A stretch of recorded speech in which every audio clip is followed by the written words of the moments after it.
Welcome back to Breakfast Central, reaching you live from Abuja on the sidelines of the 31st edition of the National Economic Summit. It's now time for us to look at one of our top stories today. It's no longer news that the INEC chairman, the former INEC chairman now, has resigned his appointment and he stepped down after 10 years of service in the helms of the Independent National Electoral Commission. In the capacity of chairman, he handed over to the National Commissioner, Mrs May Agbamuche-Mbu, takes over in active capacity as the Independent National Electoral Commission. She's the most senior of national commissioners, pending the appointment of the substantive chairman. Now, join us this morning to discuss this live in our makeshift studios here in Abuja is the Advocacy Officer for West Africa Democracy Solidarity Network, Mr. Austin Aigbe. Warm welcome to you, Mr. Aigbe, and thanks for joining us for breakfast. Abuja. Yes, I wish we could stay here. Lovely. Yeah, it has the same. It almost feels like we're outside Nigeria compared to Lagos. Are you feeling like we're outside Nigeria because the AC in this place is extremely cold? No. the roads is properly organized, I agree. You know, and nice. Driving is very traumatic. So away from Abuja to the matter we have come here to discuss, the resignation of Professor Mahmood Yakubu. He resigned early weeks before his term expired. Is this a case of constitutional precision or political framing? And just to add to that question, bearing in mind that there was a conversation about him taking a terminal leave, the presidency asking him to take a terminal leave, and we're asking, why is he taking a terminal leave when his tenure is ending in December? Okay, thank you very much. So let's put this matter in perspective. I'm not sure there's any word written that he resigned. He didn't resign. Yes. Or he was asked to? So whatever asked to could be philosophical behind the scene, but the process for any public official, anywhere, even Jega in 2015, ahead of his former expiration of his tenure, he handed over the mantle to the most senior national commissioner then, a female. Ajia Amina, 2015, before Professor Mahmood came on board. So when Professor Mahmood came on board, there was now the former handing over to Professor Mahmood. So Amina did hand over to Professor Mahmood, not Jega, historically. So usually when public officials, including civil servants, ahead of their end of tenure, they do that formal 2 months, 3 months, maybe take a bow or whatever name you want to call it, but it is not resignation. His tenure expires December. He was appointed in 2015 and reappointed in 2020, and it's a 5-year term. The longest serving national chair of INEC is in history. There is no resignation, but there are speculations that it was forced out. I also don't want to toe that route, because when that story came out about 2-3 months ago that it's been asked to go on terminal leave, a lot of people were in blizzard, and the presidency also came out to say, we didn't say that. So again, who is saying what? So I would rather want to stand on the path that I know, rather than try to look at speculations. The reality today is no longer the reality, which we all expected, that at some point before December, he was going to take a bow and hand over to someone. 2 of them are very senior, but he decided to hand over to May Agbamuche. Again, maybe just following Jega's hand over to Amina in 2015. All right. Let's talk about his legacy. What legacy would you say that Mr.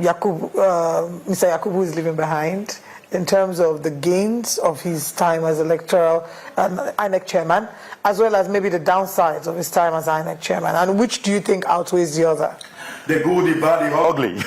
Man, with all due respect to Professor Yakubu, maybe he will be watching me now. I love its innovation, because INEC brought a lot of innovation, riding on Professor Jega's initial innovation? The technology. You just said that, technology. The beavers did a lot of work in this country, the beavers. In fact, moving forward on that was the IRF. So before now, after polls are taking place at the polling unit, results are being counted, there's usually a result sheet, which is called from EC60E, that is pasted on at the polling unit, for where journalists, voters will go and then check the result of that polling unit. But what we see is that after the poll, political actors who may have lost the election in that polling unit go there, put them down, discard them. So that card was then taken online, which is what is now called the IRF. So it just took the paper sheet online. So right now, you have the responsibility after polling at your polling unit to go on the IRF to check your result, that the result in your polling unit that you saw is the same online. But those gains became the downside of Professor Yakubu, the 2023 election. And obviously, the very popular commentary of, if you don't agree, go to court, which has become the downside of Professor Yakubu. And yet, up to this moment, he's been unable to take that out. He would have had the opportunity of doing that in 2027, but there's no time for him to do that. Now that we have not a void, there's someone, Mrs May Agbamuche is in the acting capacity. We expect an appointment of an INEC chairman. If you could paint a picture of the sort of INEC chairman Nigeria needs at this time in its nationhood, what would it be? So first is that an INEC chairman would be a Nigerian. So it's not going to come from the United States. So, but INEC chairperson, let's say chairperson, yes, because it could be a man or woman. I do agree with you. Yes. I would like to invite you to our May Feminist Network because that's the concept. Before you answer, to respond to that, yesterday Mr. Taiwo Oyedele was making a presentation at the NESG and he talked about ombudsman and said they've removed the man from it because they've now made it ombuds because it's so it's not just ombuds. So it's not ombudsman. So we have to go to the dictionary. Yeah. So all of because it's the same way we have to go to the Constitution. That's why we talked about the sexist language in the Constitution. There are a lot of them. For instance, the president is he. So we need to take that out and say the person shall be president. So that's on the side. But like you said, the person who should be the INEC chair has to be someone with record. Someone, when you mention their name, we can easily track. So I'm not going to say it will be from anywhere in the country. It's a Nigerian from the north, the south, the west, the east. How about professional background? So that's what I'm saying. So usually, the person, I'm just going somewhere, so someone with integrity, who is accountable, I'm talking about track, but someone with some form of electoral background. You would have either managed an election, served as an observer, or you've been a returning officer in an election. So you should have some broad base, someone that is technologically savvy. It should not be an old school or a rule of the thumb individual. Someone who do not even have a Twitter account or a Facebook account, or someone who has a very big phone. I use the word big phone literally, but who the only thing he does with the phone is hello, where you did. No, that's not the kind of individual. We now want an individual who is very savvy, integrity on the line, accountability on the line, transparency on the line, someone knowledgeable in election management. Maybe I want to a bit come down with the word election management because that's too big, but someone with some form of knowledge of election management. So that's why I talked about observer, but someone above all who is not politically affiliated, someone who has never been in any political party, someone who has never contested election, because politics has to do with interest. And the truth of the matter is that we can have political enemies, political friends, but what is constant is interest. And when the interest realigns, all the enmity and the friendship doesn't really matter. That is why you see political actors who've been enemies years ago, by the time they jump ship and they are in the same ship, they just suddenly align and they forget. And they tell you, well, that was those days. All things are forgiven. So the thing is, that individual must not be a card-carrying member, even if it was 10 years ago. Oh, wow. Because it does have a relationship. So, if you're talking about interest, and I hear you when you say that in politics, no permanent friends or enemies, only permanent interests. But can we completely erase the idea of interest, especially seeing how the INEC chairman has been appointed. The fact that, again, he who plays the piper dictates the tune. The president has a hand in determining who the INEC chairman is. This person you just built for us. Very fantastic. It's not that the president determines. The president is the one that appoints. It's their sole responsibility. It's constitutional. His role is then to nominate, get the Council of State, and have a conversation and seek their advice. Underline the word advice. Not approval. It's just advice. Then it takes that to the National Assembly, who then do some form of approval processes and all of that. But the thing is, because the Constitution says so, we are asking the president. You once had issue with former President Jonathan about electoral act and all of that. Do the right thing. Set the path of justice. So do the right thing. The same thing we told former President, now late President Buhari, who denied assent to electoral reform for a long, up to 5 times. What is the right thing? The right thing is to open up the base for an INEC chair. What that means is that set up a committee of stakeholders to nominate someone, maybe 2 or 3 persons. This is not constitutional. This is just you as president. Set up that committee, get maybe all of the professional association, including the NUJ, very key stakeholder in this narrative. Get them to nominate maybe 3 individuals. Of that 3 individuals, you can then pick one and send to the advice of the council, and then you send that individual to the National Assembly. If that person doesn't follow through, maybe fail the process, you go back to number 2 or 3. I mean, you have 3 nominees. That way, you'll be seen as someone who didn't have a say. But again, politically, even if the president wants to do this, all of these actors around the president will say, no, it's your time. It will be suicidal. Yeah, maybe. To do it. But again, it doesn't really matter. Was it not Jonathan who appointed? Don't think about the suicidal nature. Think about Nigeria first, and that's what has been in the United States. That America should think about America first. But in this case, people think about themselves more. If that position was an elected position. It can't be an elected position because at the end of the day, it becomes political too. What can happen is that it's a job. Apply for the job. For everyone who came to New Central, went through a process of recruitment, the team of interviewers will interrogate, try to find out, including your diction, how you speak, how you pronounce words. We also do a background check on our certificates, which the National Assembly is failing to do. No, the National Assembly does. So this is where the question is. Okay, so how did Mr. Energy escape then, if they did? So I said somewhere elsewhere yesterday, and I said, you see, the DSS job is to do background check. Background check may or may not include certificate check.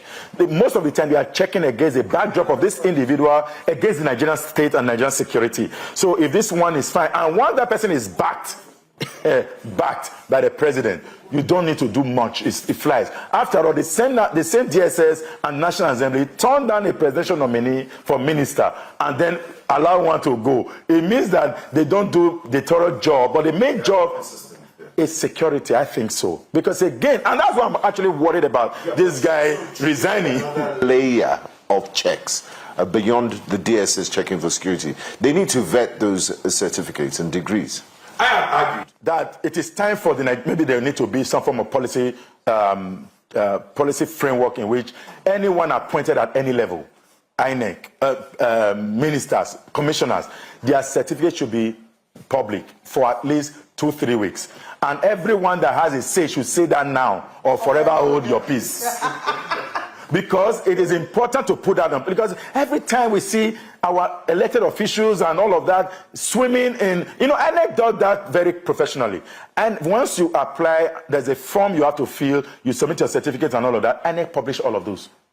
So you have a responsibility to go and check. So if INEC published it and you refuse to check at that material time, don't raise that a year or 2 after. Because the honorable minister, in fact, I don't know whether to use the word now honorable, because the issue of certificate forgery is not a joke. I would not expect him to resign.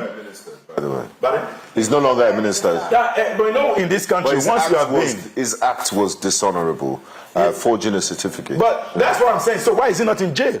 Why is he not in court? Why is he not being prosecuted? Forgery is criminal. And there need to be someone that need to be an example in this country. If that the foreign minister is the example, so be it. Okay. I know we're talking about INEC. On this set, so you might like to answer that question. Why has he not been prosecuted? Well, because, first of all, he hasn't been charged before a court of competent jurisdiction. Section 36, subsection 5 of the Constitution provides for the presumption of innocence, innocent until proven guilty. So if there's a case against Uche Naji, he should be taken to court, be given a chance for fair hearing to defend himself and say, look, you know, I didn't... So what's public prosecution waiting for? Exactly. So we need a directive from who is supposed to direct them? The Attorney General of the Federation. Okay. Who happens to be a member of the same party with the accused. Okay, I see where you are going. So let's now come back. You know, we've talked about Uche Naji, and we'll come back. Maybe if we have some time, we'll talk about that later. But I want us to exhaust the conversation on INEC. Now, May Agbamuche has been appointed as the acting INEC chairman. She has a history. You've painted a picture of what the typical INEC chairman should look like. She's Nigerian. She has experience. She's practiced law for, I think, over 30 years. So she has the legal experience. She has the electoral background. I do not know, but I want to assume she's non-partisan and has not been a member of any political party. What do you think will be the immediate mandate for her? And what would be some of the stumbling blocks she would face? And I ask this because, of course, there are some baggage that she may inherit from Mahmood Yakubu. Do you think that that would be a stumbling block for her in the interim? So it's not a Yakubu's baggage, it's the commission's baggage, because she's also part of the commission. So, yeah. So, for her, I know her too well, very closely, because of the kind of work we do. I think she's someone of integrity. I do agree. She says what she meant, and she does what she wants to do. For me, I would actually ask President Tinubu to appoint May Agbamuche as the chair of INEC. So she's not barred from... Yeah, but again, she just had limited days as National Commissioner. I think by February, her tenure also ends. So she's only going to hold for this period to December. But I am saying that because she's got the nuance, she understands, in fact, the experience. She's her second term. She's also doing almost 10 years. Like she's also the longest serving commissioner. Yes, with Commissioner Aruna is also there. They came almost at the same time. But apparently, I think maybe a few days. But the decision to hand over to her is entirely maybe that of Yakubu, not the presidency. I saw a statement later yesterday. It's an internal workings. You just agree and you hand over to the most senior. But I see the presidency try to come in as if they were the one who advised. I don't think so. But yes, May Agbamuche does from Delta. In fact, I saw her work in a dual election. I've seen her work elsewhere, even in Osho election. The way she's slow to speak, and when she speaks, it's golden. And I think that individual should be. And in any case, why can't we have the first female national chair of INEC? And it is time. Now we're talking about reserved seats in National Assembly. It is time to reserve the national chair seat for the woman. And I think May should, because of what? Because she has an historical experience. So there's nothing like we talk about whether baggage. She's going to carry all the checklist you gave all us, the checklist, including being a lawyer of long standing. She's an arbitrator. Yes, she has a very sound. She's not just a Nigerian lawyer. She also has a bar association from the UK. I'm not saying that is justification, but I'm saying that this individual does have a very strong will, decision strong. In fact, among others, I can also call a few commissioners, resident electoral commissioners, someone like Professor Sam Egu, someone like Obo Ifanga, and many of those. These are strong-willed individuals. When they say yes, their yes is yes, and when they say no, their no is no. So getting someone now, we are going to test May in November during another election. Not too short a time. No, because she's not. Well, she's been a part of the process. It's just like saying I understand. That, someone, suddenly you are not going to moderate session, and someone who have been looking at you or is part of your crew can easily jump in and moderate the session. Lakumi can do all of this. Exactly. She's so brilliant. So I agree with you that November will be a litmus test for number elections. But like you said, it is time, maybe it is time for us to see that. Let's remove the word May. It is B. It is B. May. May because May. Because I'm me. Yeah. I like the alliteration. Thank you. But it is a great way for us to put a pin on this conversation. Thank you so much for joining us. And I thoroughly enjoyed this conversation, I must admit.